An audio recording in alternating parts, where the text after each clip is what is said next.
Hi friends, please subscribe to Amravati Media and press the bell icon for more latest updates. Pulivendula Vontimitta ఎన్నికలపై సుప్రీంకోర్టుకు YCP. ఏపీలో గత ఏడాది జరిగిన అసెంబ్లీ ఎన్నికలలో పోలింగ్కు కౌంటింగ్కు మధ్య ఓట్ల తేడాపై ఇప్పటికే న్యాయ పోరాటం చేస్తున్న వైసీపీ ఇప్పుడు తాజాగా జరిగిన పులివెందుల ఒంటిమిట్ట ఎన్నికలపై మరో పోరాటానికి సిద్ధమవుతోంది.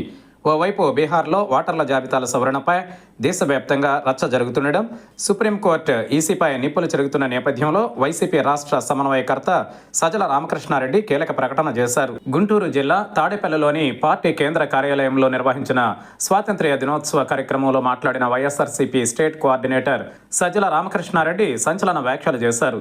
దేశంలో వ్యవస్థలన్నీ యాంత్రికంగా తయారైన పరిస్థితి కనిపిస్తోందని, రాజకీయ పార్టీలలో జవాబుదారీతనం తగ్గుతోందని ఆయన ఆరోపించారు. ప్రజలకు మనం జవాబుదారీతనంతో ఉండాలన్నారు. వారికి మనమిచ్చిన ప్రతి హామీని నెరవేర్చాలన్నారు. యంత్రాలను మేనేజ్ చేసి ఏమైనా చేయొచ్చనే అభిప్రాయం ఈవీఎంల విషయంలో దేశంలో బలపడిందని సజ్జల తెలిపారు.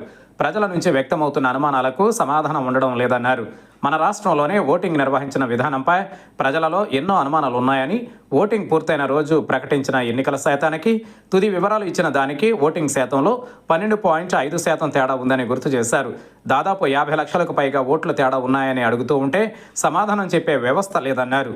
ఎన్నికల అరాచకాలపై తాము కోర్టు మెట్లెక్కితే ఆధారాలు తీసుకురావాలని కోరుతుందేమో అనుకున్నామని, కానీ దురదృష్టవశాత్తు అది జరగలేదన్నారు.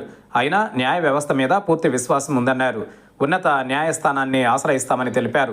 వ్యవస్థలు యాంత్రికంగా పనిచేస్తున్నాయని చెప్పడానికి ఈ విషయాన్ని ప్రస్తావించాల్సి వచ్చిందన్నారు. అవసరమైతే తాము కూడా ఆ పరీక్షలకు సిద్ధంగా ఉన్నామని ఎప్పటికప్పుడు చెబుతున్నామన్నారు. పులివెందుల జడ్పీటీసీ ఉప ఎన్నికల విషయంలోనూ పెద్ద మనుషులుగా ఎవరు ముందుకొచ్చినా నిలబడడానికి తాము రెడీ అని, సీనియర్ జర్నలిస్టులు కావచ్చు, రిటైర్డ్ బ్యూరోక్రాట్స్ కావచ్చు, సామాజిక స్పృహ ఉన్నవారు, న్యూట్రల్గా ఉన్నవారు ఎవరైనా కావచ్చన్నారు. ఎలాగూ సీసీటీవీ ఫుటేజ్ ఇవ్వరు కాబట్టి 15 బూతులు ఉన్న ఊర్లలోకి నేరుగా వెళ్లాలని, ఎంతమంది వేలికి సిరా చొక్క ఉందో చూడాలని అన్నారు.